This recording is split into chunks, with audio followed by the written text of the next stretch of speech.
So third lesson on the Earth's atmosphere topic.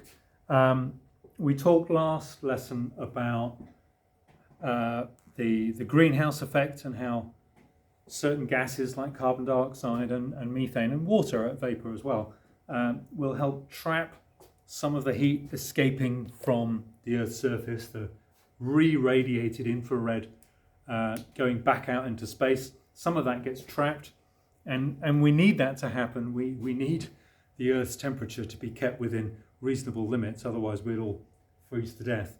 But unfortunately, over the last 150 years or so, since the Industrial Revolution, we've burnt an awful lot of fossil fuels and produced a huge amount of carbon dioxide. Not all of that has gone into the atmosphere, but a lot has. Some of it's gone into the ocean, which is causing problems of its own.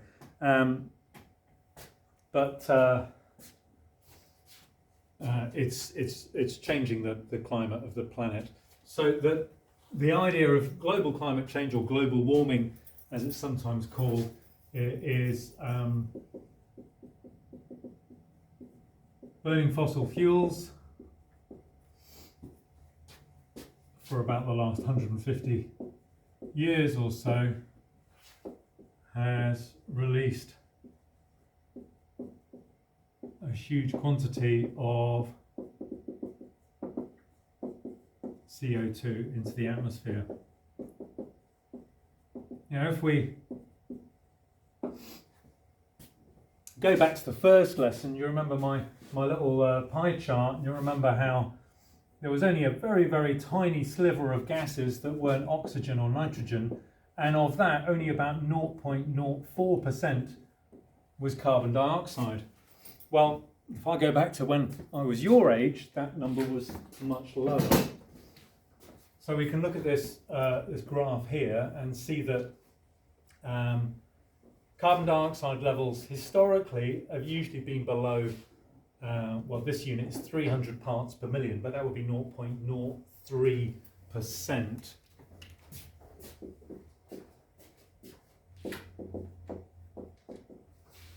before humans started burning fossil fuels.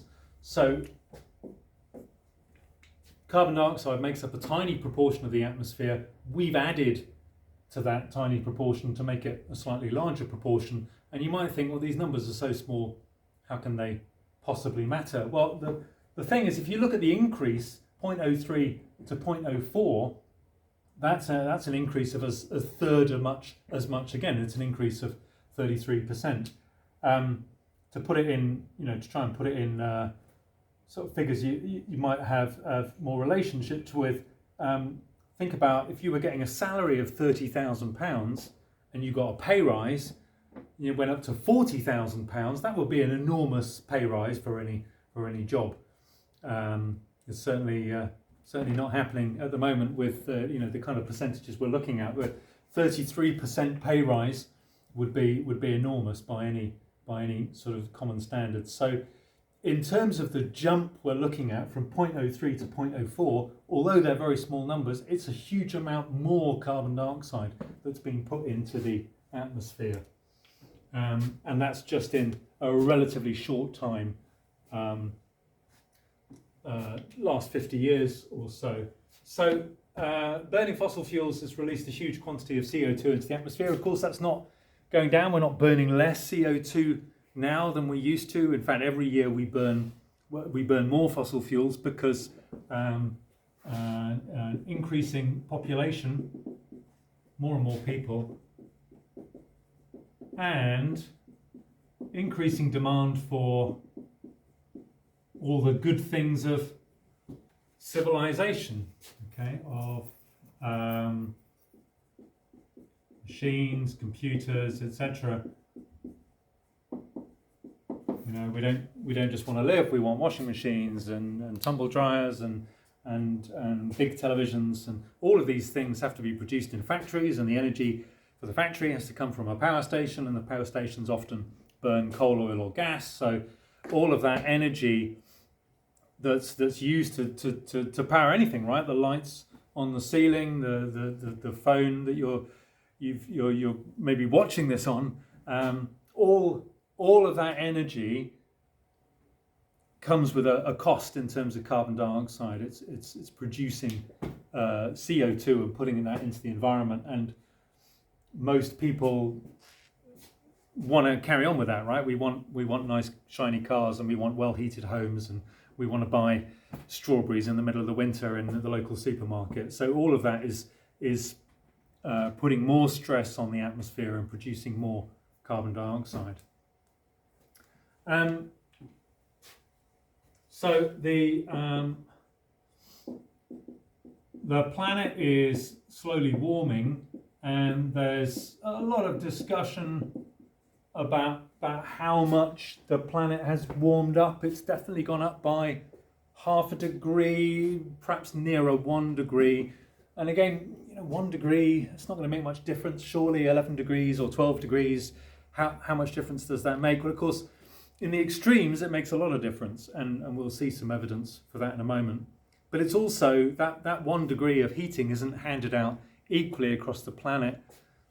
The planet is like a ginormous system of redistribution of heat. Heat comes in the Earth and heats the equator the most, and then a lot of that heat gets pushed up towards the poles.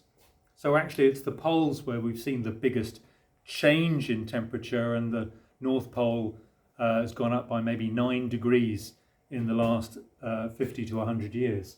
So it is making a difference, and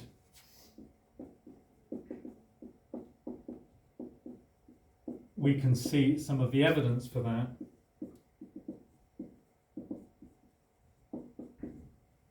Already.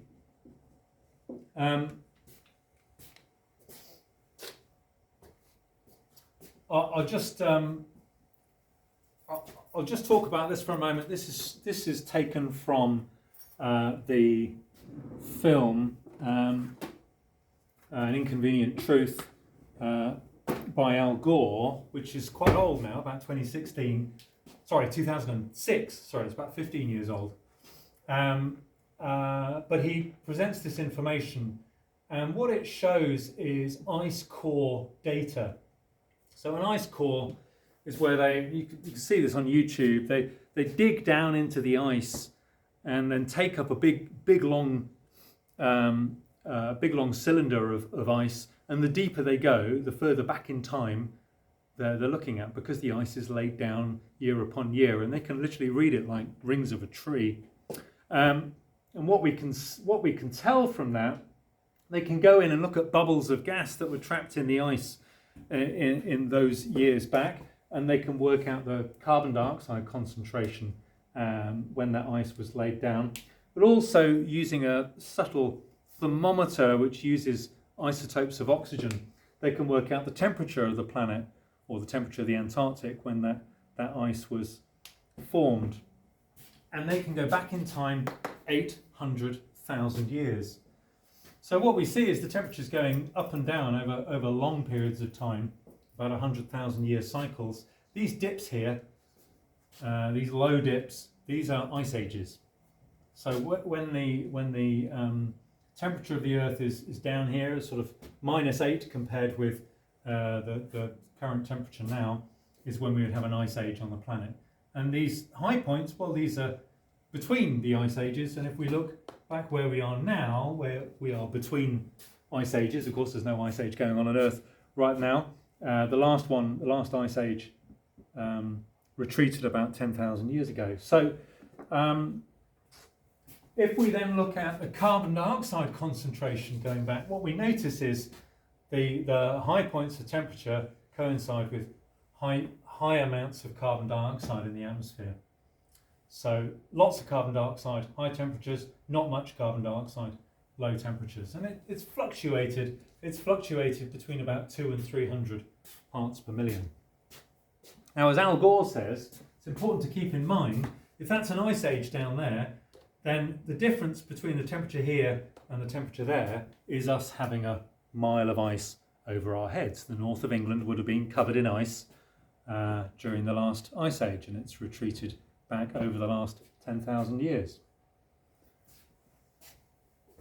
So carbon dioxide, having never gone above 300 parts per million or 0.03%, is now up at 400.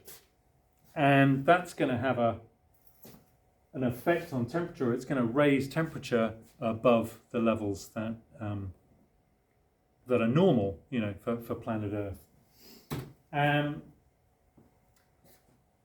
Just to recap, I did mention this in the last lesson, but the greenhouse effect is a natural process. Don't get that wrong. We need the greenhouse effect to work. We need some carbon dioxide and other gases in the atmosphere to trap heat. Otherwise, we'd all freeze to death. So that's a good thing. But global climate change is because we've added more carbon dioxide to the atmosphere. The planet is now heating up, and that's a bad thing. So some evidence for that. Well, one of the bits of evidence is glaciers. Glaciers are like rivers of ice that slowly slide down mountains, maybe only a couple of meters a year. And when they get to the bottom of the mountain or they reach the sea, they usually melt, and the end of the glacier kind of falls off, and that's a natural process. But as the planet's warmed up, the place where the glacier is melting has slowly retreated back and back. So if we look at old photos of a glacier and then photos more recently, we could just see the glaciers completely disappeared. And that's because of global warming. We can also look at the Arctic sea ice. The Arctic is like a huge ocean, but it's frozen for most of the year. However, if we look at data from 1984 and compare that with 2012, and these are both taken roughly on the same day of the year, about September 13th or 14th, the amount of sea ice has hugely decreased 30 years later. And very likely, but right about the year 2050, in the summer, there will be no ice at the North Pole, which is going to have a huge effect on the climate and the habitat. One of the effects of all of that melting sea ice is to raise the sea level. Now, think about an ice cube in a drink. Most of it is below the water level. So when that ice melts, it doesn't change sea level very much. But Antarctica and Greenland consist of ice sheets sitting on top of land. So when that ice melts, it'll go into the oceans. It will raise sea level a considerable amount. And we're seeing that happening now. So we look at sea levels, how they've changed since about 1880 up to the present day. It's gone up by, 8 to 10 inches, which again might not seem very much, but low-lying islands in the Pacific, and also extreme tidal events, which is when you get a high tide and a storm, can cause localized flooding. So that's just a few of the effects that we're seeing already. We're seeing glaciers and ice caps melting. We're seeing rising sea levels. We're also seeing extinction of species, especially vulnerable species in habitats that were already under stress because of deforestation and so on. We're seeing an increase in extreme weather events. And the reason for that is if you put more heat into the atmosphere, you warm it up, then you've got more energy in the atmosphere. So that means your storms are more ferocious and more damaging, and you've got bigger typhoons, bigger hurricanes, more tornadoes. And also, we're likely to see, weirdly, increased droughts in some places and increased flooding in other places. So these weather events, which of course cause a lot of human misery for many countries around the world, are going to be exacerbated by global climate change. Thank you.